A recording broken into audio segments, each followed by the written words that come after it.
നമ്മളിന്ന് ബിൽഡിംഗ് ലൈനിൻ്റെ എററിനെ പറ്റിയാണ് സംസാരിക്കുന്നത്.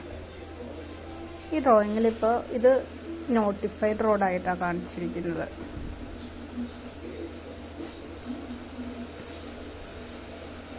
അപ്പോൾ ഈ നമ്മൾ ഇതിൽ ബിൽഡിംഗ് ലൈൻ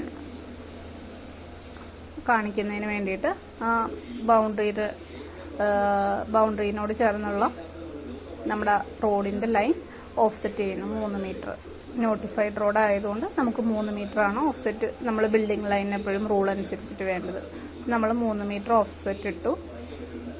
എന്നിട്ട് ആ ഓഫ്സെറ്റ് ഇട്ട ലൈൻ 2 ബൗണ്ടറി പ്ലോട്ടിൻ്റെ 2 ബൗണ്ടറിയിലേക്കും എക്സ്റ്റെൻഡ് ചെയ്യണം.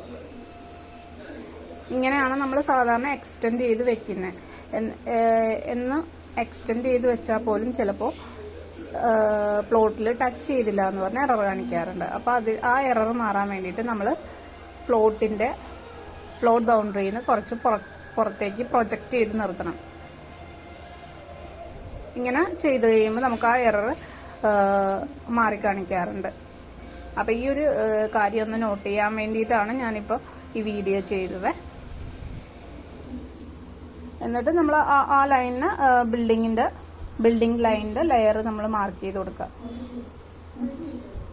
ഇത് ലേറ്റസ്റ്റ് വന്ന ഒരു അപ്ഡേറ്റ് ആണ് നമുക്ക് K-Smart. അപ്പോൾ അതിനകത്ത് നമ്മൾ നോട്ടിഫൈഡ് റോഡിന്റെ ലെയർ നോക്കിയിട്ട് അത് മാച്ച് ചെയ്ത് കൊടുക്കുക. സൈറ്റ് പ്ലാനിൽ അത് മാച്ച് ചെയ്ത് കൊടുക്കുക. അപ്പോൾ ആ ബിൽഡിംഗ് ലൈൻ മാർക്ക് ചെയ്യലും കഴിഞ്ഞു. അതിന്റെ എററും നമുക്ക് വരാതിരിക്കും.